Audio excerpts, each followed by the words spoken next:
Shri Guru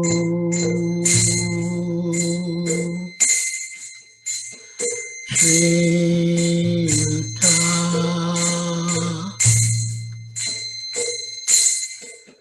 Buddha Kamalam Shri Guru Vaishnava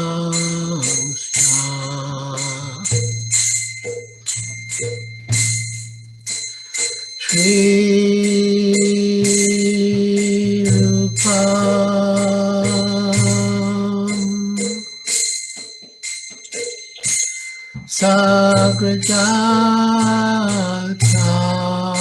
Sagrajatam Sagana Raghunatam Vitam Stam Sajivam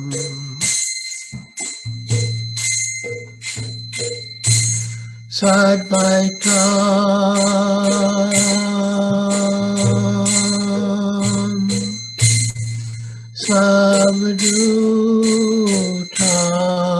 Savadhutam Parijana Sahitam Krishna Caitanya Devam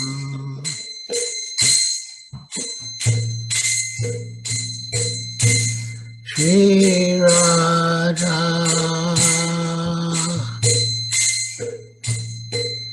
Krishna Padam Sagana Lalita Shri Vishakhan Vijangsha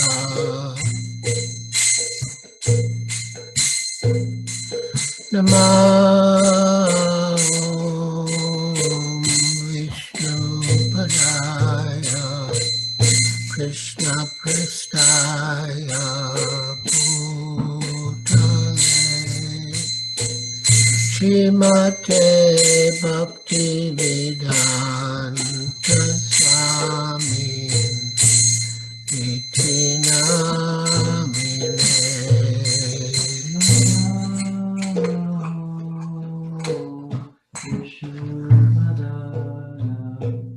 Krishna Prasaya Bhutale Srimate Bhakti Vedanta Swami Iti Namine Namaste Saraswati Deve Gauravani Pracharine Nirvishesha Shunyavadi Paschatya Deshatarine Namaste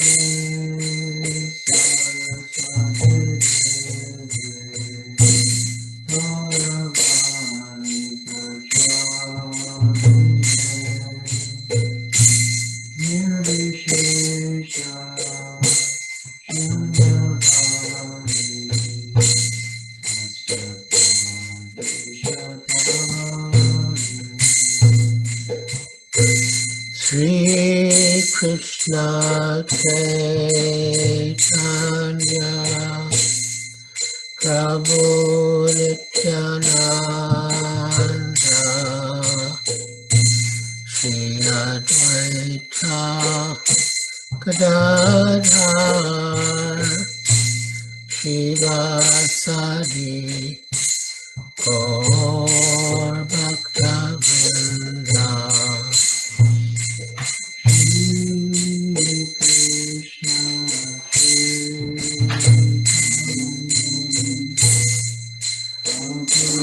Krishna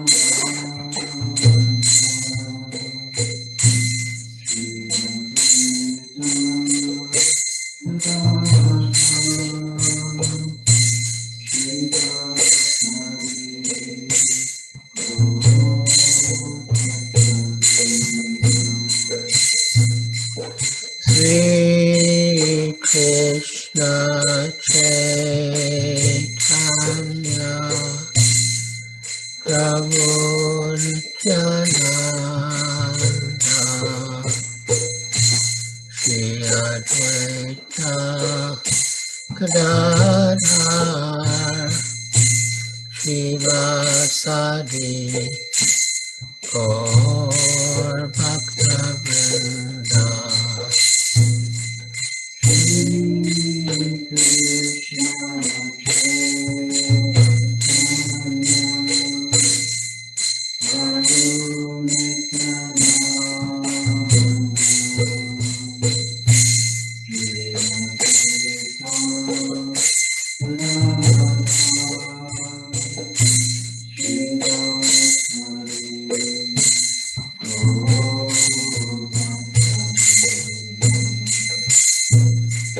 Sri Krishna Caitanya Prabhu Nityananda Shri Advaita Gadadhar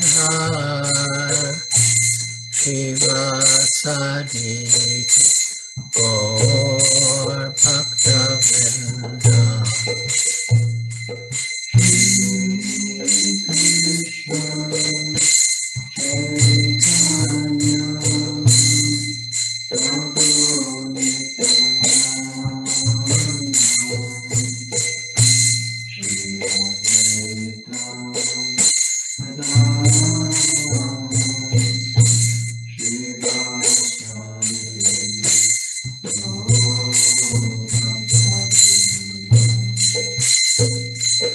Shri Krishna Caitanya Prabhu Nityananda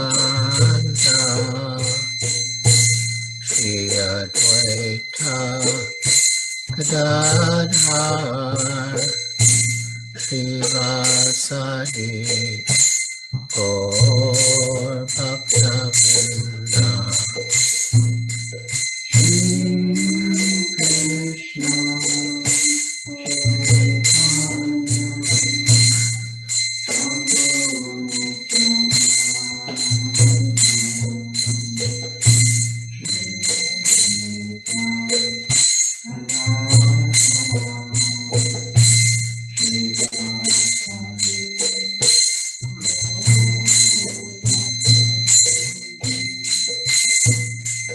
Sri Krishna Caitanya Prabhu Nityananda Shri Advaita Gadadhar Shivasadi Gaur Bhakta Vrinda.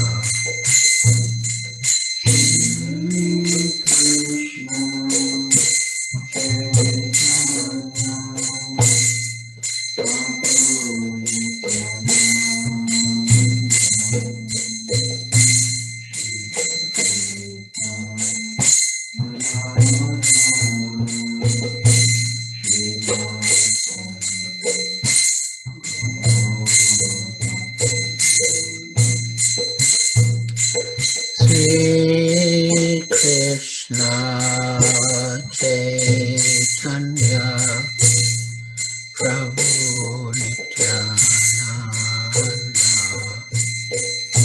Shri Advaita Gadadhar Shivasadi Gaur Bhakta Vrinda.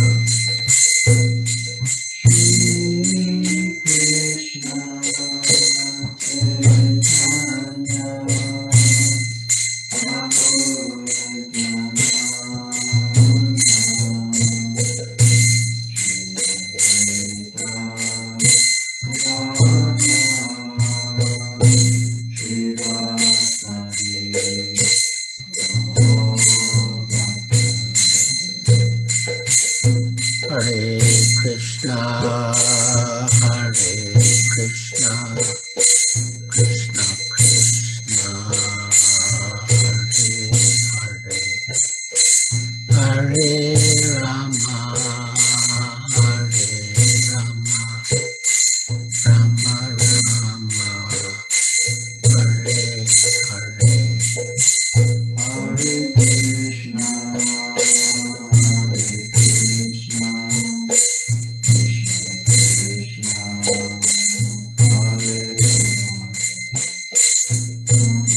Krishna, Hare Krishna, Krishna Krishna, Hare Hare, Hare Rama, Hare Rama, Rama Rama, Hare Hare.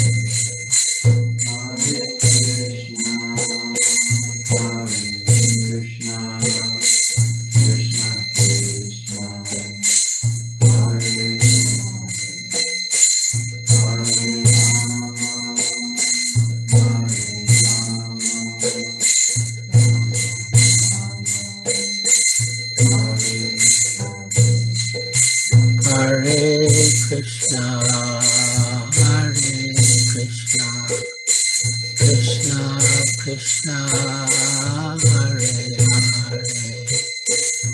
Hare Rama, Hare Rama, Rama Rama, Hare Hare.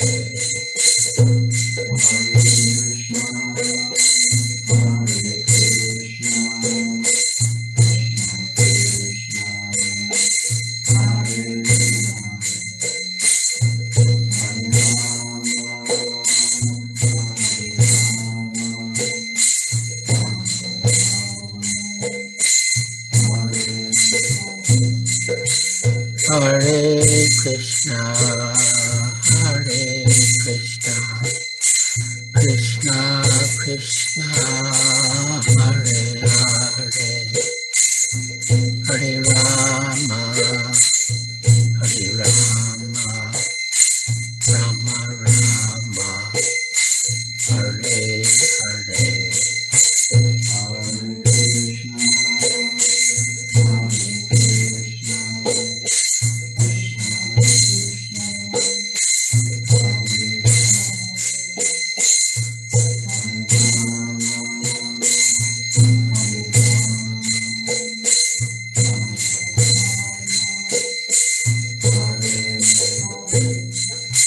Hare Krishna, Hare Krishna, Krishna Krishna, Hare Hare, Hare Rama, Hare Rama, Rama Rama, Hare Hare.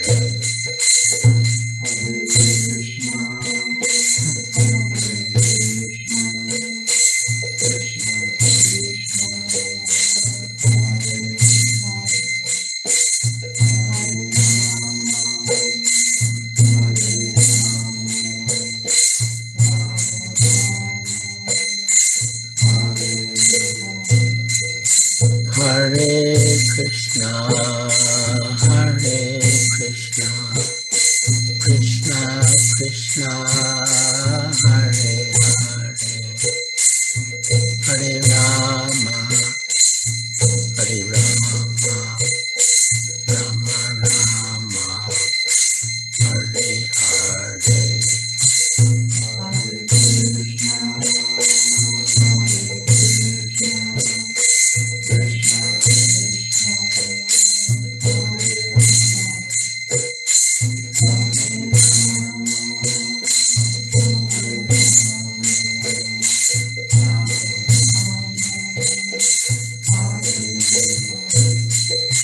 Jaya Prabhupada, Jaya Prabhupada, Prabhupada, Jaya Prabhupada.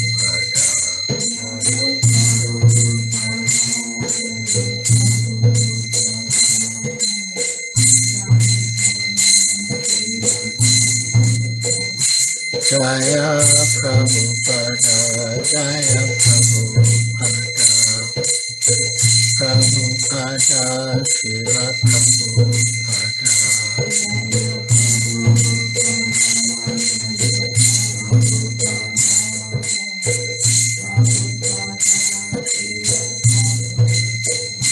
Jaya Gurudeva, Jaya Gurudeva, Gurudeva, Srila Gurudeva.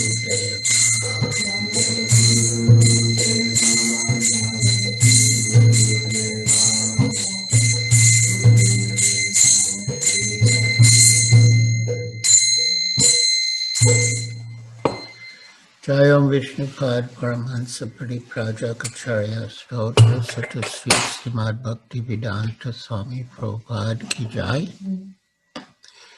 ISKCON founder Acharya Srila Prabhupada Ki Jai.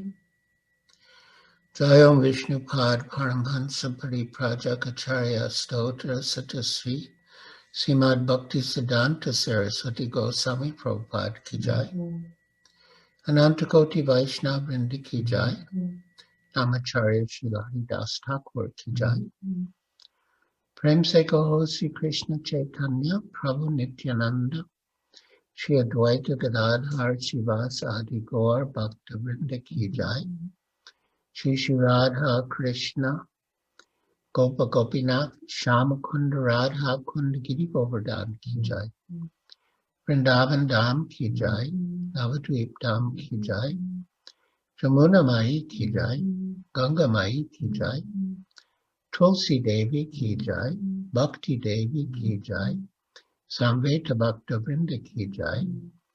Nitai Gaur Premanande Hari Hari Bol. All glories to the assembled devotees. All glories to the assembled devotees. All glories to the assembled devotees. All glories to Sri Guru and Sri Gauranga. All glories to Srila Prabhupada.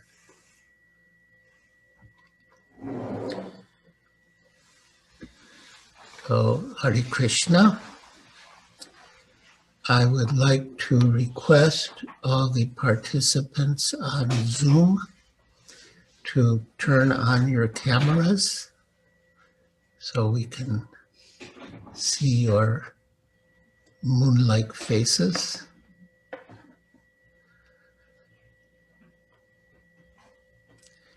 Hi, thank you.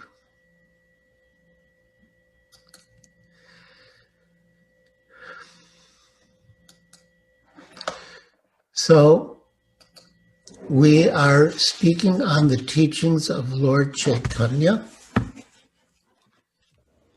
which Srila Prabhupada has called a treatise of factual spiritual life. It's such a grave and authoritative description, not vague or sentimental. Teachings of Lord Caitanya is based on Sri Chaitanya Charitamrita, and it specifically consists of 5 conversations.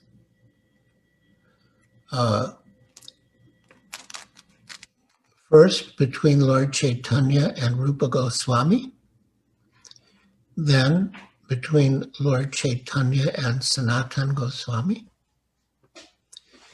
then between Lord Chaitanya and Prakashananda Saraswati, then between Lord Chaitanya and Sarvabhauma Bhattacharya, and then between Lord Chaitanya and Sri Ramananda Rai.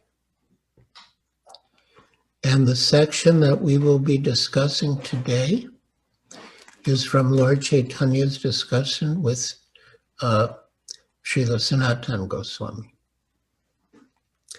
So chapter 7 and 8 are quite technical descriptions of different categories of incarnations of Krishna with different technical names to describe these different categories. And sometimes the differences between the different categories is quite small, I could say. So we won't discuss those 2 chapters, but we will discuss chapter 8, which is called the Avatāras. And I will read and comment. Jaya Jaya Sri Caitanya Jaya Nityananda Jaya Dvaita Chandra Jaya Gaura Bhakta Vrinda Jaya Jaya Sri Caitanya Jaya Nityananda Jaya Dvaita Chandra Jaya Gaura Bhakta Vrinda Jaya Jaya Sri Caitanya Jaya Nityananda Jaya Dvaita Chandra Jaya Gaura Bhakta Vrinda.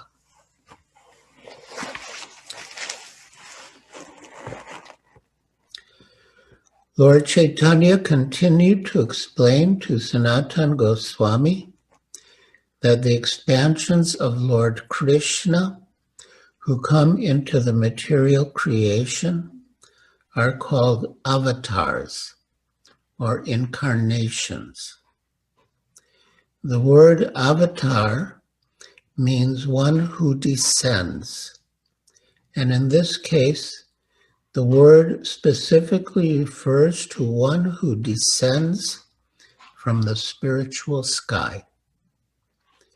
In the spiritual sky, there are innumerable Vaikuntha planets, and from these planets, the expansions of the Supreme Personality of Godhead come into this universe. So the word avatar has become quite popular these days, not always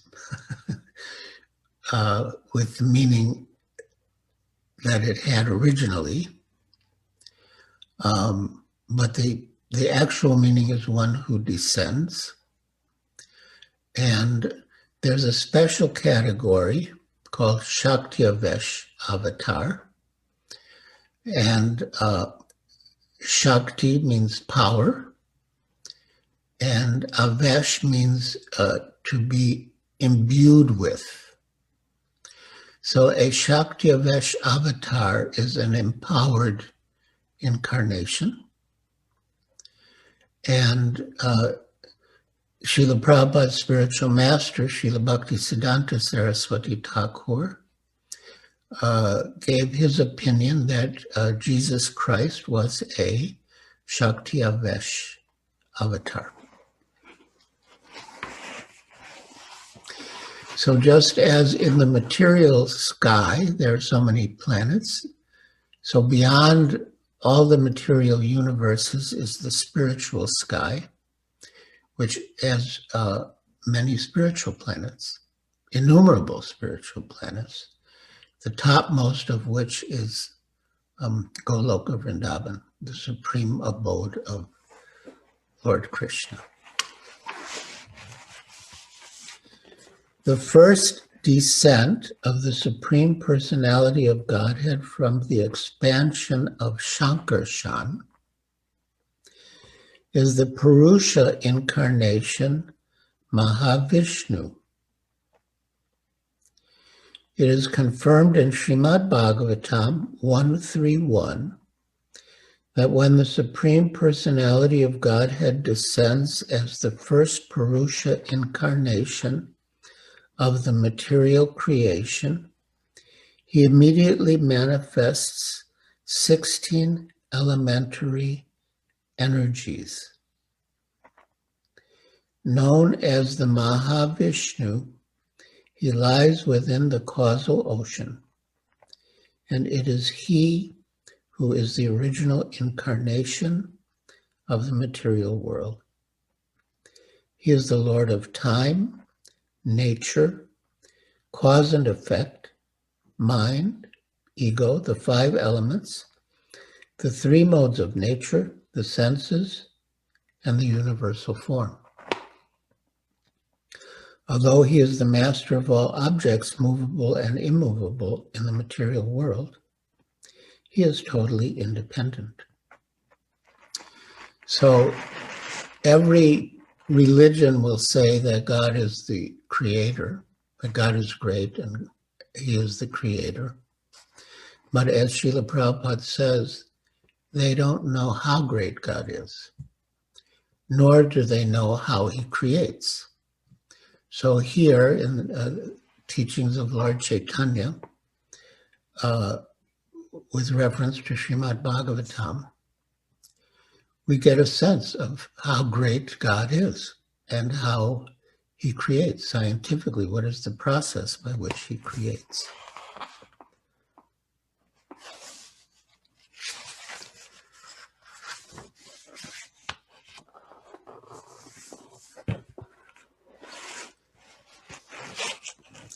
The second Vishnu incarnation, the Garbhodakshaya Vishnu, enters each and every universe, spreads water from his body, and lies down on that water. From his navel, the stem of a lotus flower grows, and on that lotus flower, the first creature, Brahma, is born. Within the stem of the lotus flower are 14 divisions of planetary systems, which are created by Brahma. Within each universe, the Lord is present as the Garbhodakshaya Vishnu, and he maintains each universe and tends to its needs. Although he is within each material universe, the influence of the material energy cannot touch him. When it is required, this very same Vishnu takes the form of Lord Shiva and annihilates the cosmic creation. The three secondary incarnations, Brahma, Vishnu, and Shiva, are the predominating deities of the three modes of material nature. The master of the universe, however, is the Garbhodakshaya Vishnu, who is worshipped as the Hiranyagarbha Supersoul. The Vedic hymns describe him as having thousands of heads.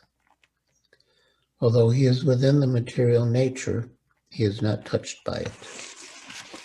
So this is very deep and profound and clear knowledge of the primeval lords,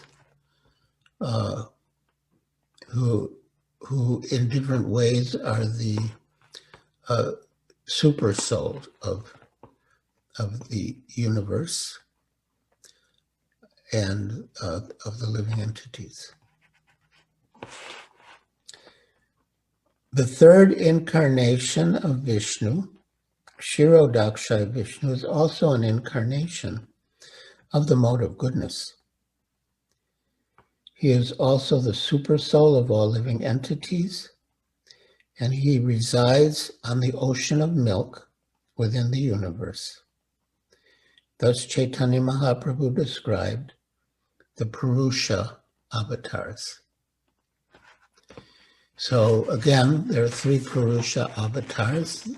These are the primeval lords.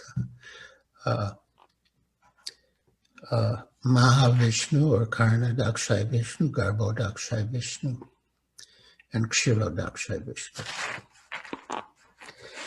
Lord Caitanya next describes the Leela Avatāras, or pastime avatars. And of these, the Lord points out that there is no limit. However, he describes some of them. For example, Matsya, Kurma, Raghunath, that means Lord Ramachandra, Nrsimha, Vamana, and Varaha. As far as the Guna avatars, or qualitative incarnations of Vishnu, they are three: Brahma, Vishnu, and Shiva. Brahma is one of the living entities but due to his devotional service, he is very powerful. This primal living entity, master of the mode of material passion, is directly empowered by Garbhodakshay Vishnu to create innumerable living entities. Of course, the living entities themselves, the jivas, are eternal. They're never, eternal means they have no beginning and no end. So they're not created as such. But Lord Brahma creates their bodies, which enables them to function in the material world and attempt to fulfill their desires. And that's us.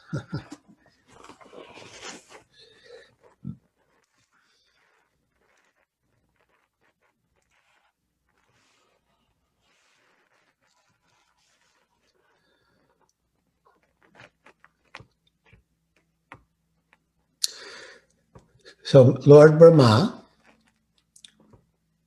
master of the material mode of passion, is directly empowered by the Garbhodakshay Vishnu to create innumerable living entities. In Brahma Samhita 549, Brahma is likened to valuable jewels influenced by the rays of the sun, and the sun is likened to the Supreme Lord, Garbhodakshay Vishnu. If in some kalpa, that's a long period of time, there is no suitable living entity capable of acting in Brahma's capacity, Garbhodakshay Vishnu himself manifests as Brahma and acts accordingly. Similarly, by expanding himself as Lord Shiva, the Supreme Lord is engaged when there is need to annihilate the universe. Lord Shiva, in association with Maya, has many forms, which are generally numbered as 11 Rudras. Lord Shiva is not one of the living entities. He is more or less Krishna himself. The example of milk and yogurt is often given in this regard. Yogurt is a preparation of milk, but still yogurt cannot be used as milk. Similarly, Lord Shiva is an expansion of Krishna, but he cannot act as Krishna, nor can we derive the spiritual restoration from Lord Shiva that we derive from Krishna. The essential difference is that Lord Shiva has a connection with material nature, but Vishnu, or Lord Krishna, has nothing to do with material nature. Srimad Bhagavatam 10.88.3 states that Lord Shiva is a combination of three kinds of transformed consciousness, known as Vaikarika, Taijasa, and Tamasa. So, yes, Lord Shiva is compared to yogurt, and Lord Vishnu is compared to milk. And yogurt is derived from milk, but yogurt cannot be turned back into milk. So Lord Shiva, in a way, is a transformation of Lord Vishnu, but he is not the same as Lord Vishnu, and he cannot become Lord Vishnu. And one of the adjectives used to describe Lord Shiva is Asutosh, which means that he is very easily pleased. Lord Shiva he gives benedictions without much consideration. And therefore, sometimes his worshippers who receive benedictions from him misuse the benedictions for bad purposes. One example is Ravana, who was a devotee of Lord Shiva. And sometimes Lord Krishna even cautioned Lord Shiva that he should be careful about the kinds of benedictions he gives and to whom he gives them. Because often demons are worshippers of Lord Shiva who misuse his benedictions.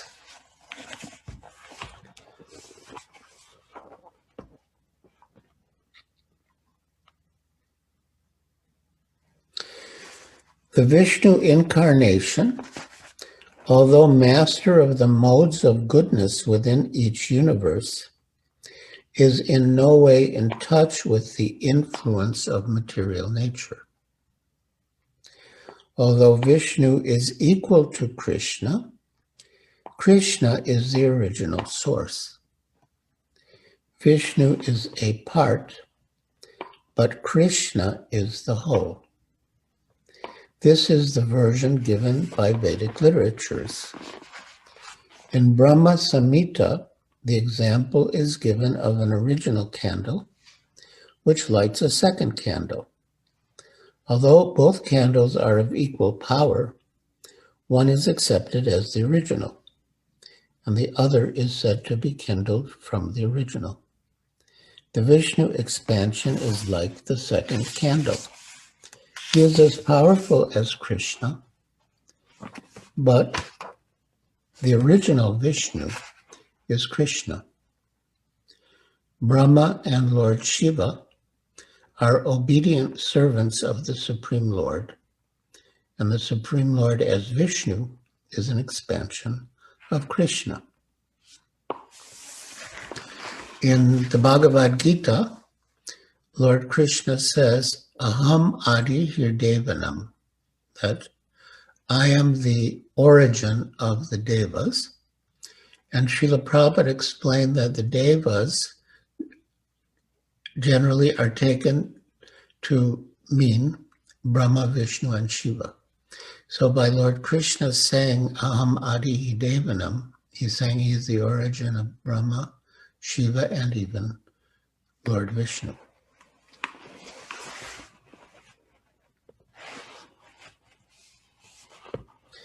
After describing the Manu incarnations, Lord Chaitanya explained the Yuga avatars. To whom is Lord Chaitanya speaking now? My dear devotees, if you know the answer, please raise your hand.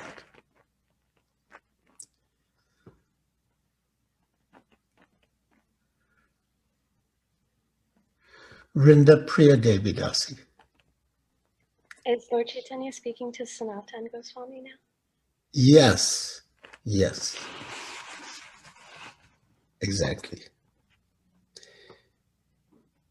After describing the Manu incarnations, Lord Chaitanya explained the Yuga avatars to Sanatan Goswami. There are 4 yugas or millennia: Satya, Tretya, Dwapara, and Kali. And in each millennium, the Supreme Lord incarnates, and each incarnation has a different color according to the yuga. So, yes, there are 4 ages, and they repeat in cycles, just like the 4 seasons. In Satya Yuga, the color of the principal incarnation is white. In the Tretya Yuga, the color is red. In the Dwapara Yuga, the color is blackish, Krishna. And in the Kali Yuga, the color of the principal incarnation is yellow. And who might that be?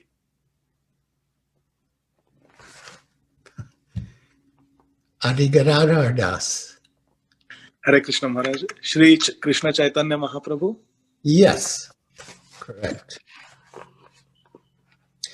And in the Kali Yuga, the color of the principal incarnation is yellow, Caitanya Mahaprabhu. This is confirmed in Srimad Bhagavatam 10:8-13 by the astrologer Gargamuni, who calculated Krishna's horoscope in the house of Nanda Maharaj. So Nanda Maharaj, Krishna's father, invited Gargamuni, who was the priest of the Yadus, to do Krishna's horoscope. And he said that Krishna will give protection to his devotees, just like Lord Narayan. And he also said that Krishna appears in different colors in different ages. And he said that he mentions the different colors, Gargamuni, but he doesn't say which color is in which age. But by process of elimination, we know the colors in Sattva Yuga, Treta Yuga, and Dwapara Yuga. And by process of elimination, the only color left for Kali Yuga is the yellow color or golden color.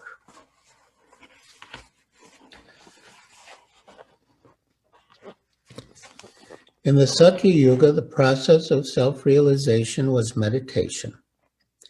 And this process is taught by the white incarnation of God.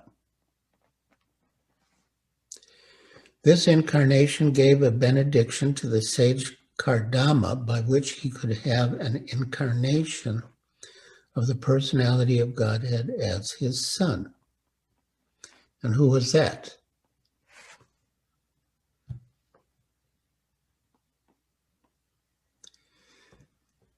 Devahuti Devidasi, you should know the answer. Who is? Yes, Maharaj. Hare Krishna Maharaj. It's Lord Kapil Dev. Yes, yes. In fact, Srila Prabhupada spent an extended period of time in Bombay when we were struggling to get the permission to build a temple. And he was speaking on the third canto of Srimad Bhagavatam. And he said that those lectures should be collected and published as a book, which they were, called The Teachings of Lord Kapila, the son of Devahuti.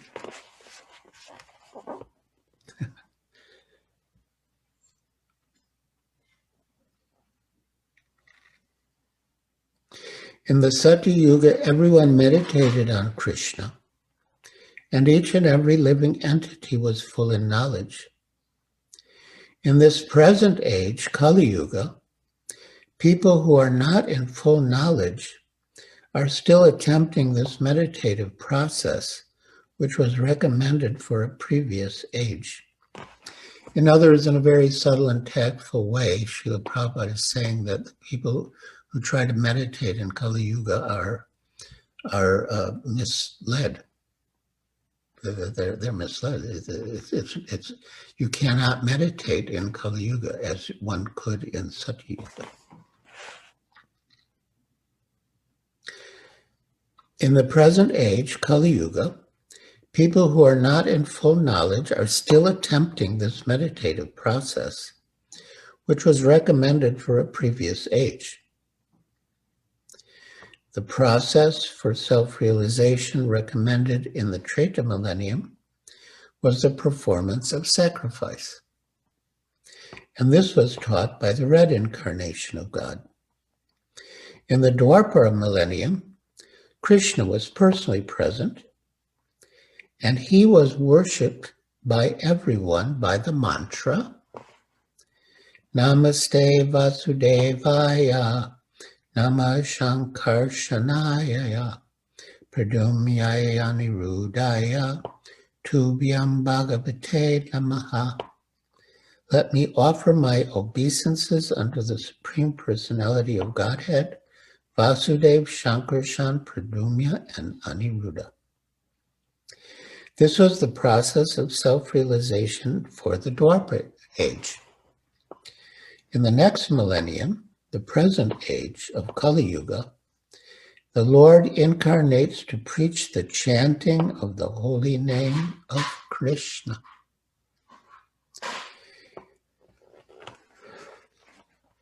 In this age, the Lord is yellow, Caitanya Mahaprabhu, and he teaches people love of God by chanting the names of Krishna.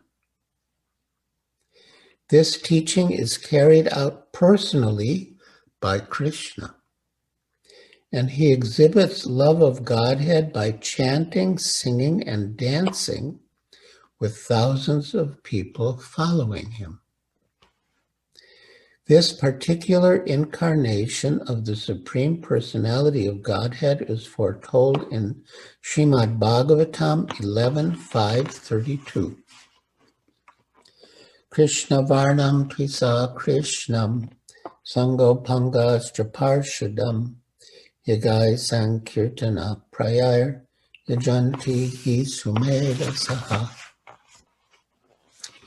In the age of Kali, the Lord incarnates as a devotee, yellowish in color, and is always chanting Hare Krishna, Krishna Krishna, Hare Hare, Hare Rama, Rama Rama, Hare Hare. Although he is Krishna, his complexion is not blackish like Krishna's in Dwapara Yuga, but is golden. It is in Kali Yuga that the Lord engages in preaching love of Godhead through the Sankirtan movement, and those living entities who are intelligent adopt this process of self-realization. So this verse, Srimad Bhagavatam 11.5.32, is very significant. The first word is Krishna. Krishna means Krishna, the Supreme Personality of God. And it can also mean blackish. And Varna can mean category. Like we have the four Varnas, the four categories. And Varna can also mean to describe or glorify. So just this compound, Krishna Varnam, it has two meanings, that this incarnation is in the same category as Krishna, and he is always engaged in describing or glorifying Krishna. But then the next word, Tvisa Krishnam. Tvisa means color or complexion. Krishna means black, and means not. So he's not blackish. Krishna Varnam, Tvisa Krishnam, not blackish in color. Sangha, that means Sangha, associated with, accompanied by. Sango Pangastra Parshadam. His associates are his astras, his weapons. And Yagyai Sankirtana Prayar, Sankirtan Yagya, he will be worshipped by Sankirtan Yagya by who? By those who are Sumedasa. Sumedasa means very intelligent. There's another word, Alphamedasa, which means less intelligent.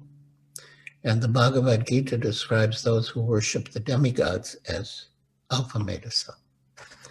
But those who worship Lord Chaitanya by performance of Sankirtan are Sumedasa, very intelligent. So all of you are very intelligent.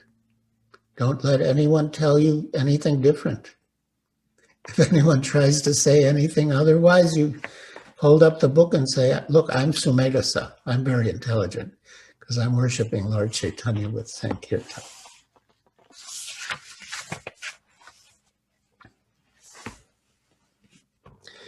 It is also stated in Srimad Bhagavatam 12.3.52, Kriteya Jayato Vishnum Tretayam Yajato Makai Dwapare Paricharyayam Kalota Dari Kirtana.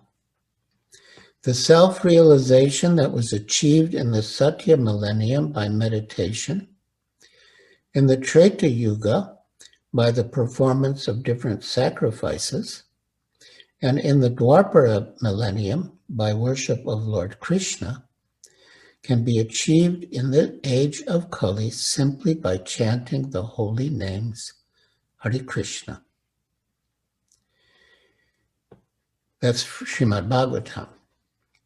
This is also confirmed in the Vishnu Purana, 6.2.17, where it is stated, Dhyayan krite yajan yagyais tretayam dwaparer chayam yarapnoti tarapnoti kalo sankirtanya keshavam. In this age, there is no use in meditation, sacrifice, or temple worship. Simply by chanting the holy name of Krishna, Hare Krishna, Krishna Krishna, Hare Hare, Hare Rama, Rama Rama, Hare Hare, one can achieve perfect self-realization. When Lord Chaitanya described the incarnation for this age of Kali, Sanatan Goswami, who had been a government minister and was perfectly capable of drawing conclusions, directly asked the Lord, how can one understand the advent of an incarnation? So this was a very delicate situation because Lord Chaitanya was hiding his identity as an incarnation. But when he was describing the Yuga Avatāras to Sanatan Goswami, who was very intelligent, Sanatan Goswami probed a little to see if he could get Lord Chaitanya to concede that he, in fact, was the incarnation for Kali Yuga.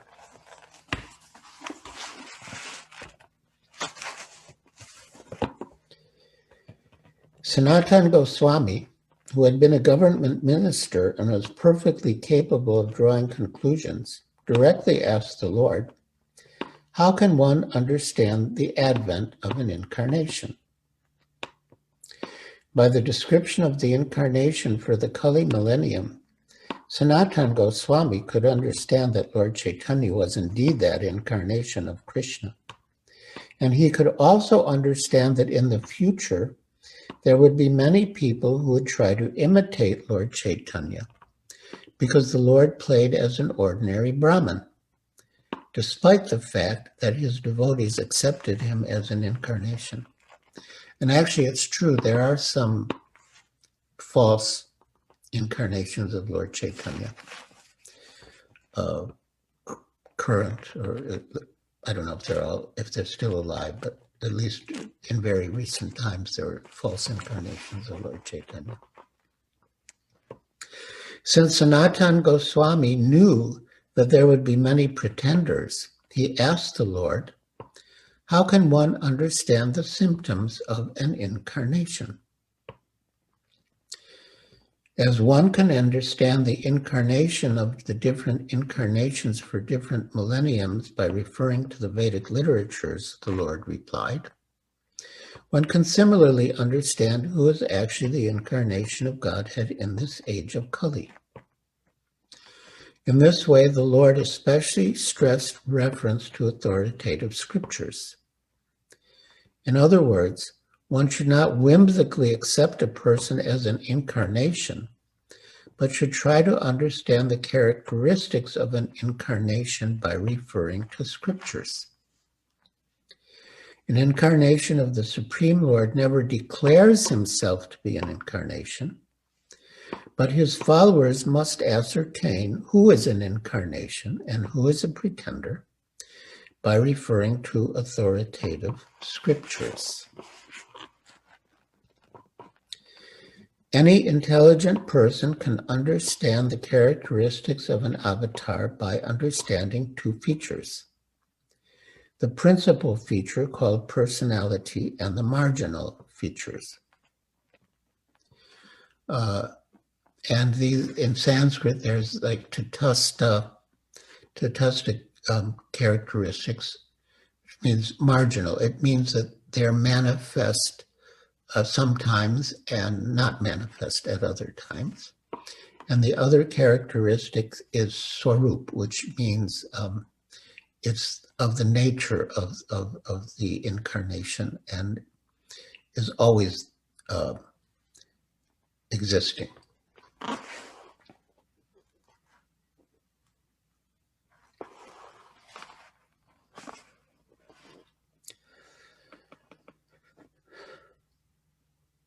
Oh yeah, it's right here.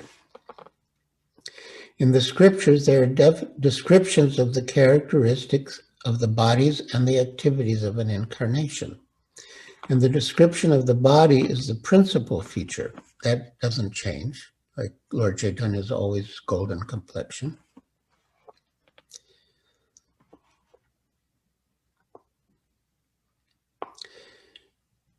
By which the incarnation could be identified. The activities of the incarnation are the marginal characteristics. For example, spreading the Sankirtan movement. Well, when Lord Chaitanya was a baby, he wasn't, well, except very indirectly by crying. And when the ladies would try to get him to stop crying, the only thing that would work was if they chanted. But other than something like that, we can't say that he always manifested the activity of spreading the Sankirtan movement. So that's a marginal characteristic. It's sometimes visible and sometimes not.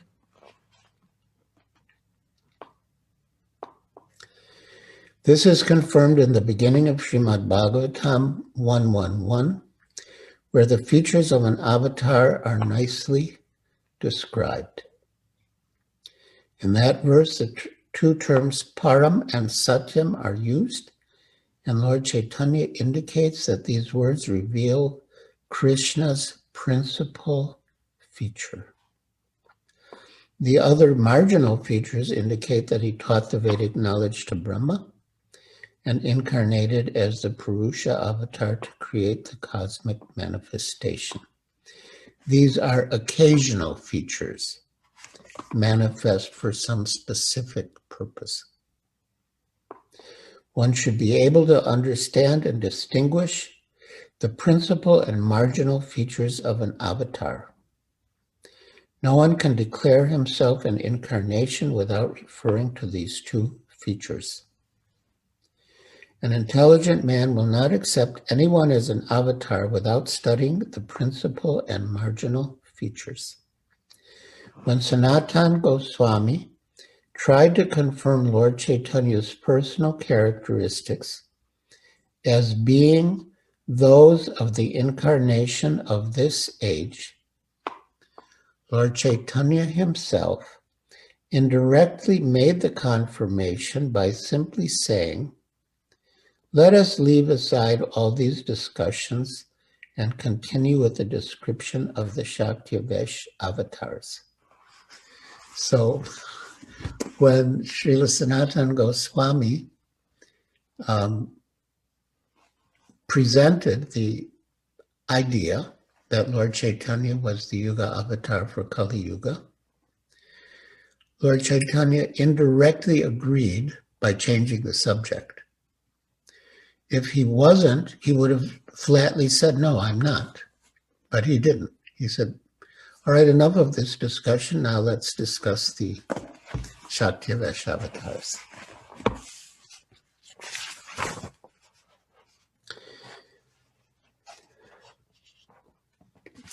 So I think we've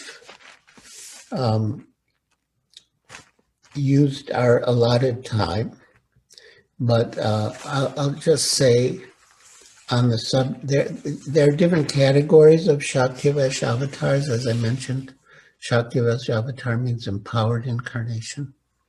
And many learned scholars, they accept Srila Prabhupada as a Shaktivesh avatar.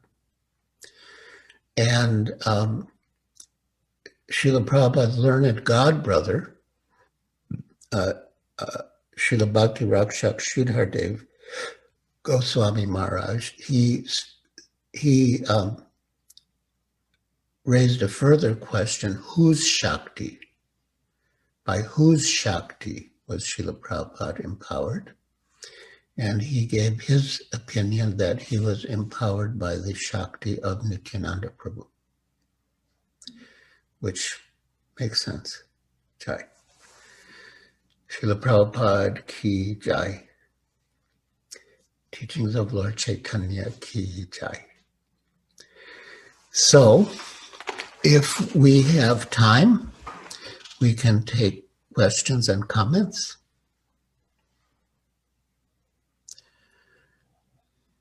Hare Krishna Maharaj.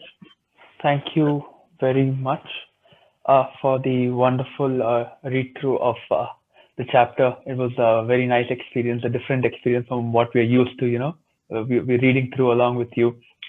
So we do have a few minutes for questions. Probably we have around 10 minutes. So devotees who have questions can either raise their hands or put their questions in the chat, and we can take it from there. Hare Krishna.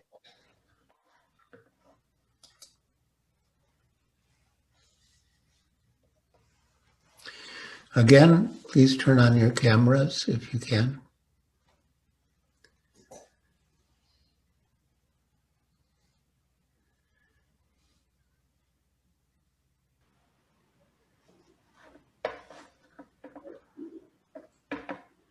So I think we have a question from Shrikant Prabhu.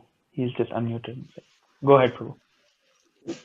Hare Krishna, Prabhu. Thank you for the wonderful description of today's lecture.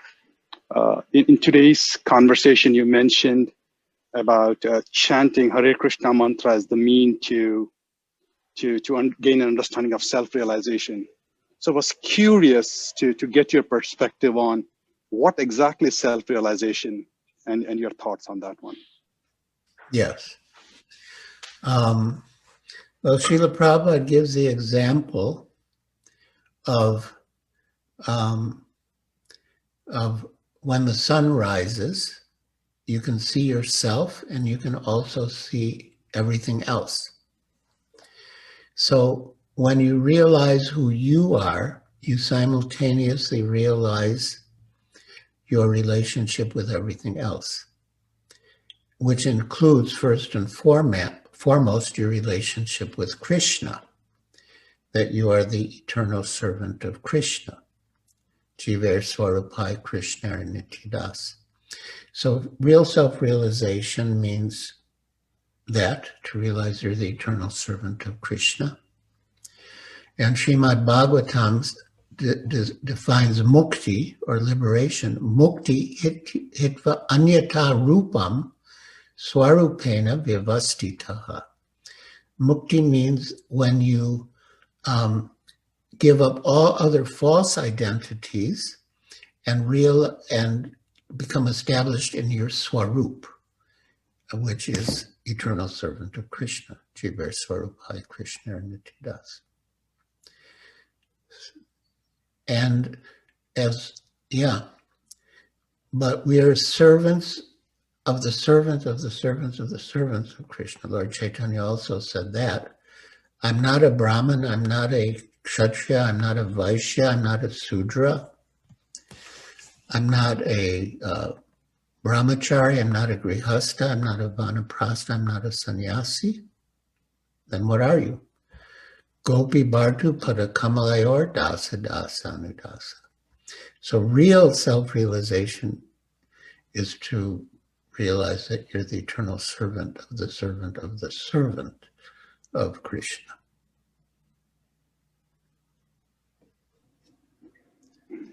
Thank you, Prabhu. Hare Krishna. Great.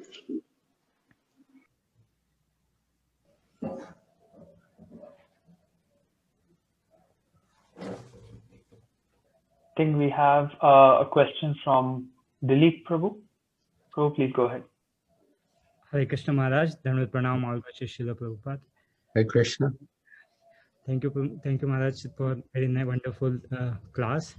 Maharaj, I had a couple of questions. As you mentioned, Shivji is dealing with the material energy. I wanted to understand what it means. And Lord Vishnu is not dealing with the material energy. Means if I understand how Shivji is dealing, then it will help us how Lord Vishnu is not. Because what I thought, any incarnation of Lord is aloof from any material energy. Hare Krishna Maharaj. Yes, that's true. But Lord Shiva is not directly the Lord.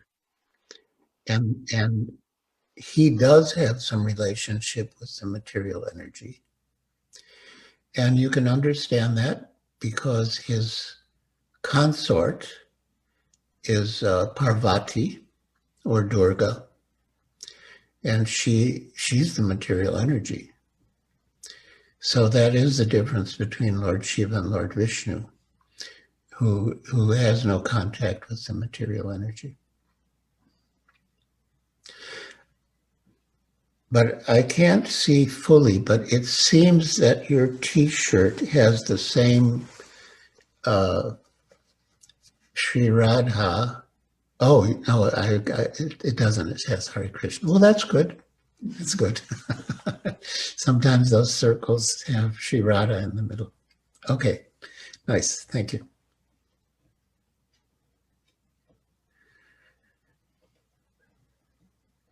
Any other question or comment?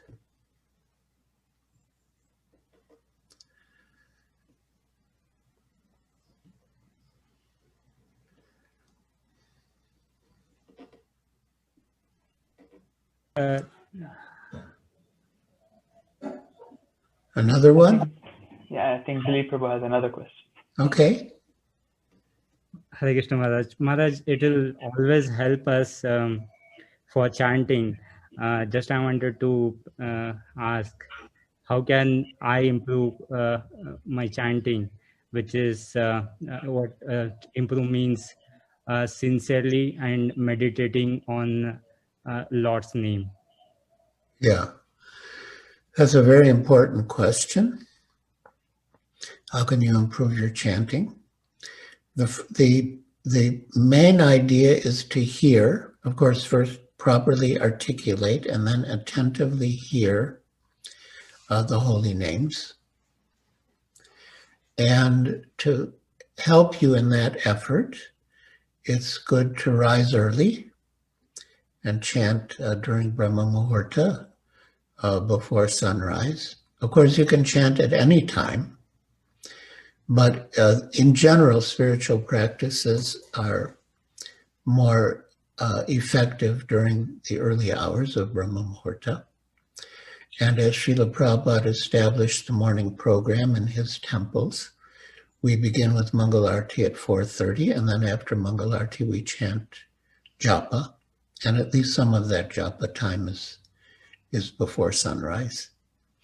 And then chant in front of Tulsi Devi, chant in front of deities, chant with other devotees who are sincere about chanting and serious about chanting.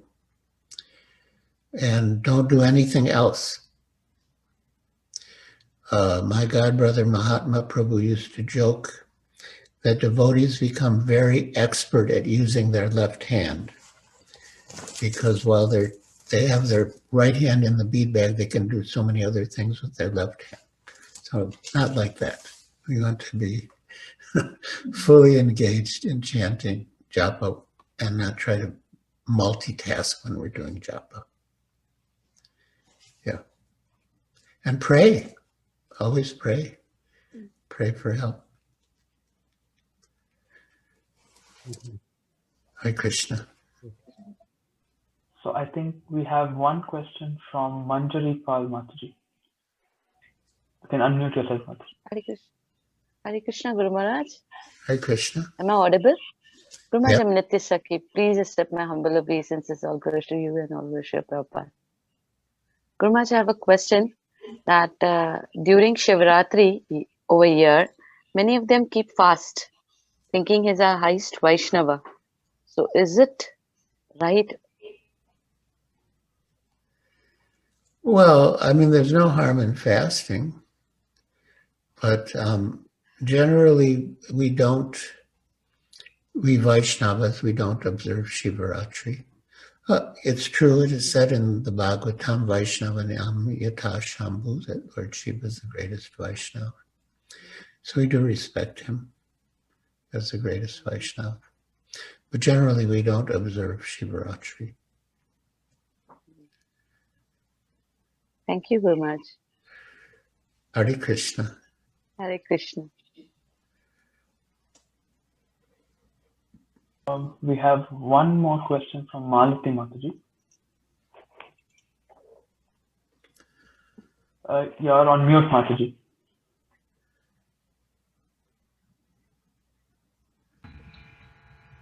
Hare Krishna, Guru Maharaj. Hare Krishna. Please accept my humble obeisances, Guru Maharaj. I just wanted to know that actually it's very difficult to understand the process of creation and the incarnations, how many Manus, there are so many figures involved in it. So how important is it to know everything very deeply, or is it okay that you know little, like on the it's fine to know a little bit, because I have read it and I couldn't understand anything. It was just very difficult for me to understand. So how important it is to know this very deeply, or it's fine for us to know just a little bit? Well, Srila Prabhupada said that we should know a little about everything and a lot about one thing. And the one thing is Krishna consciousness.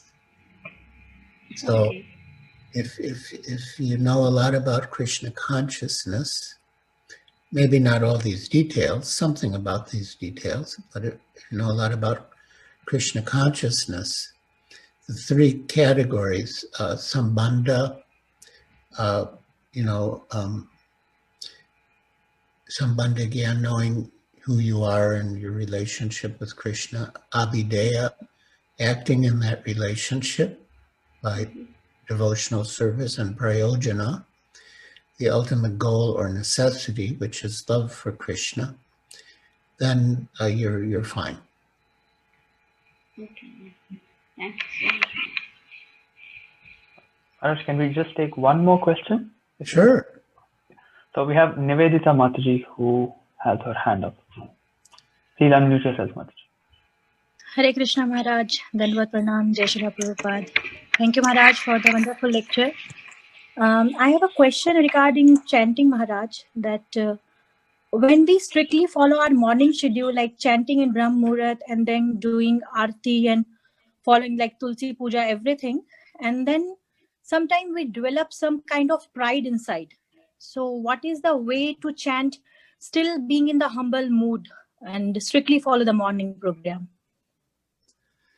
Yes. Well, when you feel proud, you should immediately realize how fallen you are, and then you'll naturally feel humble. And it's very dangerous to be proud, because that is, as it is said, pride cometh before a fall. We don't want to be proud. In fact, being proud itself indicates that we're in the bodily concept of life.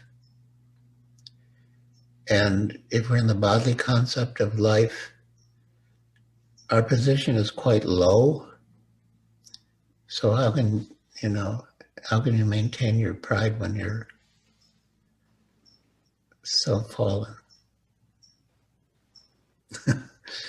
But I'm not saying you're fallen. I'm sure you're a good devotee. But I'm just giving this as a way you can understand things so that you don't become proud.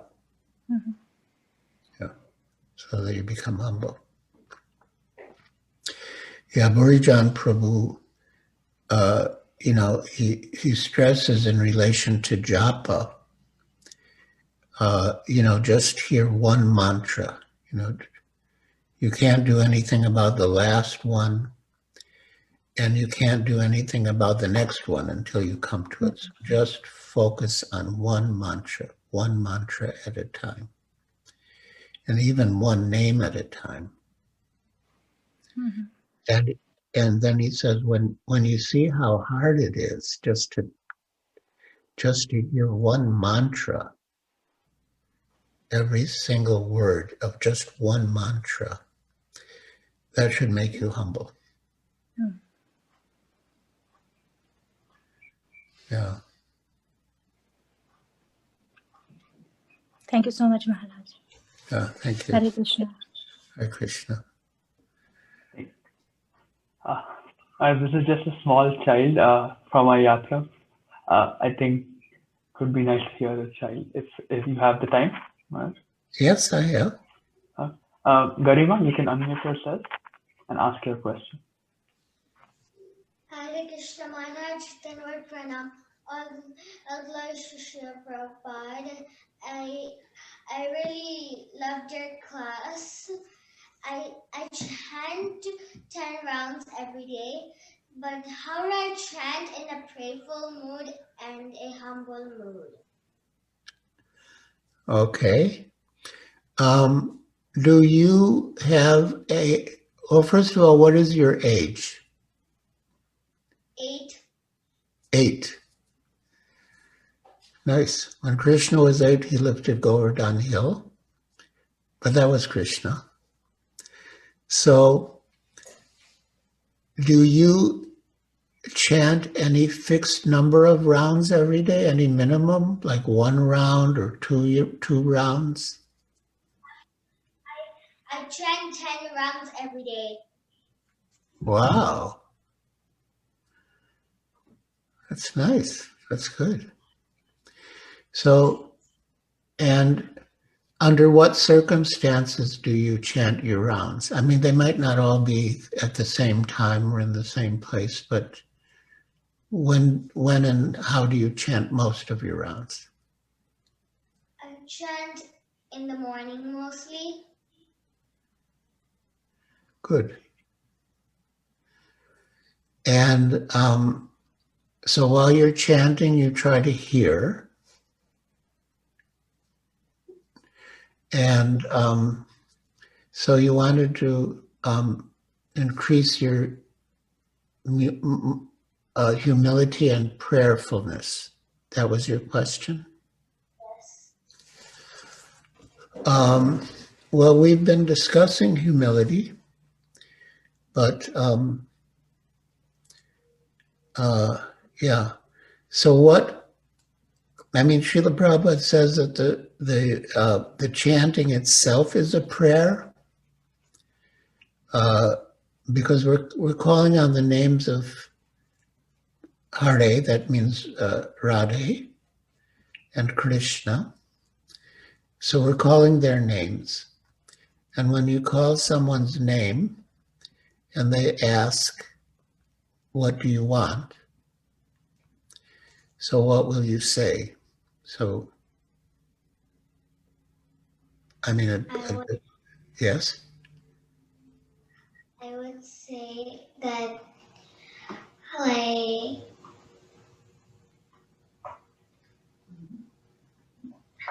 how to come back to Golok. Yeah, that's nice. Well, Srila Prabhupada said that the chanting, we're praying for service. I mean, why do you want to go back to Goloka? Of course, life is good there, but you want to serve Krishna. That's what you will do in Goloka. to serve Radha and Krishna. So when you're calling the names of Radha and Krishna, when you chant, and they ask, yes, you called us, what do you want? So your answer will be, please engage me in your service. And, but that's also good to want to go to Goloka Vrindavan. Why do you want to go to Goloka Vrindavan? To serve Radha and Krishna. Yes. So it comes to the same thing. Beautiful. Thank you, Maharaj. I really understood it. Hare Krishna. Hare Krishna. Thank you. Hare Krishna Maharaj. Thank you so much for very kindly overseeing this session and enlightening us with so many different facts about the Avatāras. It was really eye-opening. We have our temple president, His Grace Vedasara Prabhu. I'm sure he might want to probably say something to you as well. So I'll hand it over to him now. Okay. Vedasara Prabhu. Maharaj, it is so nice to see you. Thank you. Thank you. I feel very honored and privileged on behalf of the whole congregation that you're so kind to give us your association. It was a pleasure. I hope there will be many more, Maharaj, and I really look forward to your personal association at some point soon, I hope. Yeah. Yeah. You're welcome anytime. I get updates from Ritadvaja Maharaj quite often. Yeah, whenever I see you, I think of him. Yeah. Whenever he talks to me, I ask him about you, Maharaj. Thank you. So thank you so much for this beautiful. I was having difficulty getting online. So finally, somehow the internet was down. So I caught the middle portion of it. So I'm just so grateful, Maharaj. Thank you so much. Okay. All right. Did you introduce Maharaj? Yes, Prabhu. So I also have an announcement regarding his book. So probably Adigada Prabhu also wanted to say something. So probably I just have a slide regarding information on Maharaj's new book as well. So I'll just be putting that on the screen right away. So maybe even Maharaj can say a few words about his book, and then I have a slide here, Maharaj. Oh, nice. Yeah, well, this is the book. It is 800 pages of text and 40 pages of color photos. And it has been printed in India. And of course, many of our participants today are in India, and some of them even have the book. Malati Dasi definitely has the book. And for people like us in America, the books will be coming by ship to Los Angeles. And, the BBTLA will have a number of copies. I will have a number of copies. ISV, Vaisheshika Prabhu, he'll have a number of copies which he'll be distributing. And it was definitely a labor of love. And I'm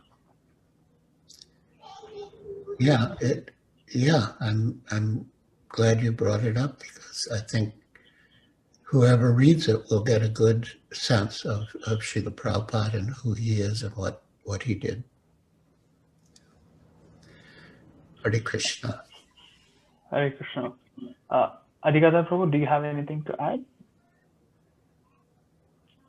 Hare Krishna, dear Giriraj Maharaj, my humble obeisances at your lotus feet.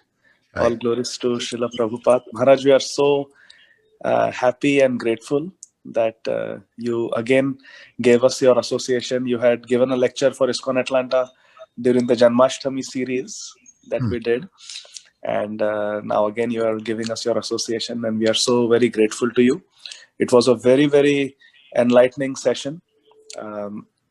And you explain it so nicely that even less intelligent people like me can understand. So very, very grateful to you, Maharaj. And I have been looking on Amazon to get this book since the day it was launched, but it's not showing up. So now I understand the books are being shipped from India.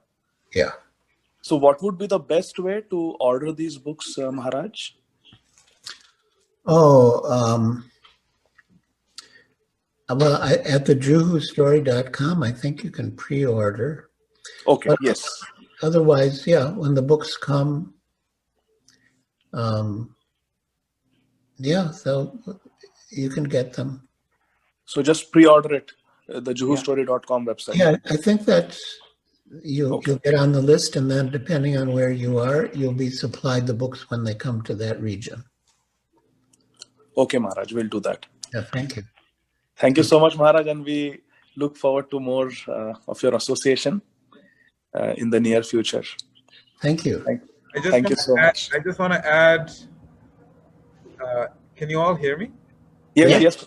I just want to add that I've been hearing about this book for some time, and how inspiring it is to see Srila Prabhupada's commitment and dedication for this Juhu project, and how deeply involved with his full heart, His Holiness Giriraj Swami Maharaj, so closely helping Srila Prabhupada, and just tirelessly trying to invite Radha Rasbihari to Juhu. I've heard it from so many Maharajas. I get little snippets of this book. It's just now coming. And I'm just so happy that it is here now, Maharaj. So I highly recommend all the devotees to please really, really get a glimpse of Srila Prabhupada, and from someone who's directly been involved in this beautiful pursuit of building this beautiful temple for Radha Rasbihari, His Holiness Giriraj Maharaj, who just put whole heart into this beautiful project. So thank you, Maharaj, for writing this book. I am definitely on the list. Yeah. Thank you, Maharaj. This was an advance copy, but the shipment will be coming in a month or so, whenever the boat arrives in LA. So for those of you who haven't heard, again, I have the website up on the slide here. The website is thejuhustory.com. I'll repeat, thejuhustory.com is the website where you can pre-order your books. And please get a glimpse. Those of you who have had a chance to read the Prabhupada Leelamrita must have gone across that section where the Mumbai temple was built. It's a very riveting story. And I actually went to the website, and I think there was a quote where Maharaj has mentioned how Prabhupada said that if you write a book about this the building of this temple, it would just be a gripping read. So I encourage everyone to pre-order the book and have an understanding of how they built this amazing temple. Hare Krishna Maharaj, once again, we thank you from ISKCON Atlanta for taking out your time. I think it's around 2 hours you've been here. So we thank you very much for your time and your association. Hare Krishna Maharaj. Well, if we're going to end now, then I suggest we do Vaishnav Pranam. Yes, ma'am. So usually we just have like a couple of announcements, and then we end with Nrsimha prayers. If you want to stay, you're welcome to stay. Thank you very much. Yeah, I'll stay. Yeah, thank you, Maharaj. So moving on to the announcements. So next week we have His Grace Shastrakrit Prabhu, who will be giving the session, and he will be covering some topics. Probably we'll have to move some topics from this week as well onto the next week and connect it over. So please join in. We will be moving back to our regular time of 4:30 Eastern Standard Time, and you will be getting all the updates on our WhatsApp group and Facebook page as well. We'll also have Maharaj's class up on YouTube. We will be posting the link on the WhatsApp groups and Facebook again for that. We encourage everyone to go and subscribe to our channel as well. That would be very useful if you like, share, and subscribe. Then the festivals for this week are on 2nd February, we have Srila Jayadev Goswami's Disappearance Day. On 5th February, we have Sri Lochandas Thakur's Disappearance Day. On 7th February, we have Sattila Ekadashi, and which is fasting, obviously. And 8th February is the fast breaking for the Ekadashi. I will update the time. I think it's not correct, but probably next Sunday, I will put up the correct time as well. Also, prayers. We recently heard that Jayaptak Maharaj tested negative for COVID-19, so we continue to pray for his recovery. Chiki Mahiti Prabhu is also tested negative for COVID-19, so we are very thankful. He's the co-president of our temple. His wife, Govardhan Leela Mataji, is awaiting results. Parmesh Prabhu, who recently left his body. Kalpa Prabhu, Gaurang Girdhar Prabhu, who are devotees at the temple serving very dedicatedly. All the doctors who are fighting COVID-19, including Adi Gadadhar Prabhu, who was here, and also many others who have been affected by this COVID virus. We pray for all of them very sincerely. And today we have Garima, who will be singing the Nrsimha prayers. So Garima, over to you. All glories to Srila Prabhupada, and all glories to Giriraj Maharaj, and all glories to the assembled devotees, and all glories to Bhakti Charu Swami Maharaj. Hare Krishna. Hare Krishna. Namaste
jai, Shri Prabhupada ki jai, Shri Gurudev ki jai, Gaura Premanande Hari Hari Bol.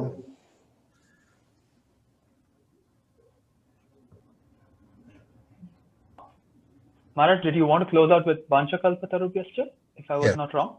Yes. Yes, Maharaj, you can lead us, Maharaj.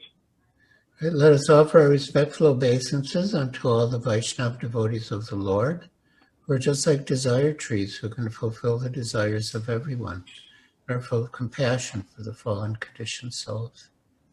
Vanchakalpatarubhyascha kripa sindhubhyevacha patitanam pavanebhyo vaishnavebhyo namo namaha. Anantakoti Vaishnava Vrinda ki jai. Srila Prabhupada ki jai. Gaur Bhakta Vrinda ki jai.